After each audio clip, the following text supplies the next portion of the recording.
Alors, on va parler pour finir des pays du tiers-monde. Parce que, alors là, le système dont je viens de vous parler, il est merveilleux parce que, bon, c'est très bien d'endetter une belle sœur dans une petite ville, c'est très bien d'endetter une grosse entreprise dans une capitale, mais le top du top, c'est d'endetter tout un pays d'un coup.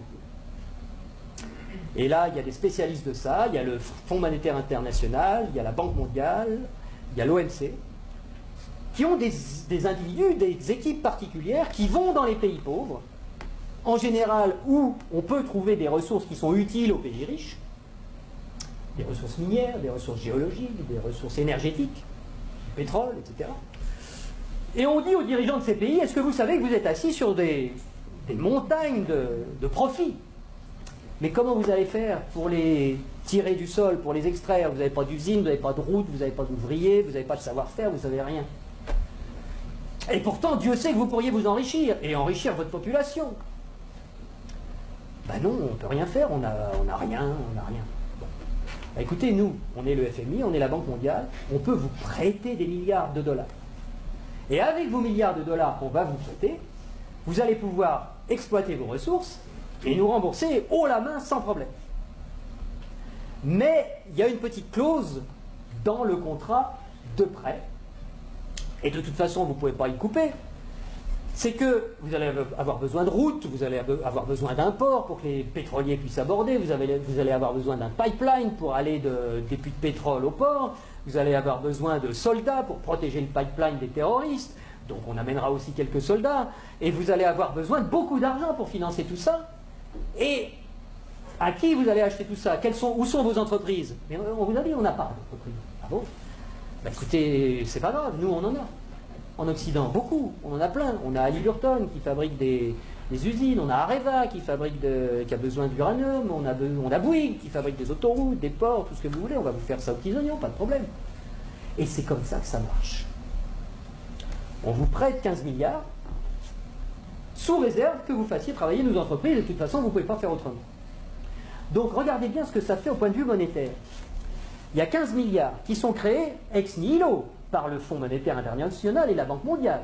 Le Fonds monétaire international, c'est un organisme qui récupère quelques dépôts de la plupart des pays de la planète, qui servent de garantie pour faire des crédits, des prêts aux pays sous-développés.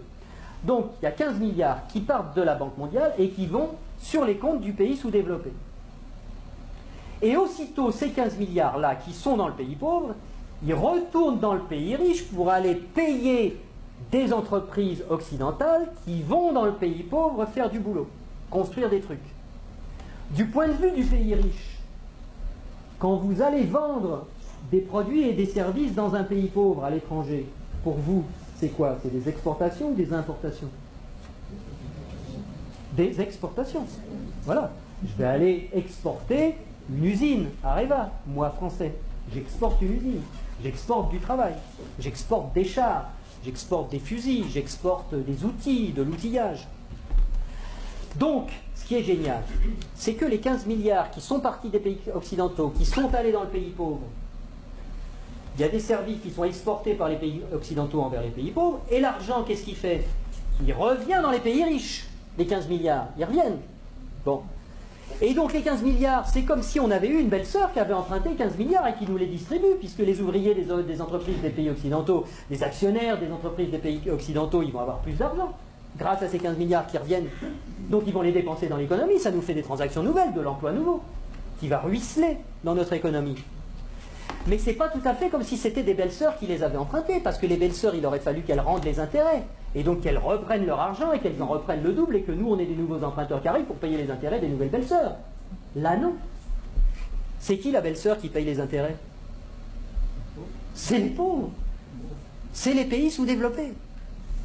Et donc, on a été leur construire des trucs qui vont nous permettre d'exploiter leur richesse. On a eu de la monnaie en plus qu'on a créée nous-mêmes en la faisant passer par les pays pauvres, mais qui revient chez nous net d'intérêts. Et qui paye la dette, qui paye les intérêts, c'est le pays pauvre. Et ils ont deux solutions. Soit ils empruntent à nouveau le montant des intérêts pour pouvoir nous les rembourser, ce qui double leur dette. C'est pour ça que des fois vous entendez des présidents de pays sous-développés qui disent « Mais c'est pas possible, on l'a déjà payé 15 fois la dette, comment ça se fait qu'il faut qu'on paye encore ?» Ben, c'est parce qu'ils ne peuvent pas la créer. C'est parce que pour rembourser des dollars, il faut qu'ils les empruntent. puisqu'il n'y a que nous, les Occidentaux, qui peuvent créer des dollars pour les endetter. Et donc, soit ils empruntent pour continuer à payer leurs intérêts, soit ils vendent leurs ressources pour presque rien. Ce qui nous permet à nous d'avoir le niveau de vie qu'on a, et d'avoir les ressources des pays sous-développés, qu'on a bien choisis parce qu'ils étaient riches en ressources dont on a besoin, et d'avoir le niveau de vie qu'on a, et d'avoir de l'essence pas chère, et d'avoir des iPhones pas chers, etc. C'est grâce à ça. Donc il faut réfléchir à ça aussi. Il faut savoir que si on a le niveau de vie qu'on a, c'est parce qu'il y a une prédation sur les ressources de la Terre entière, qui nous profitent.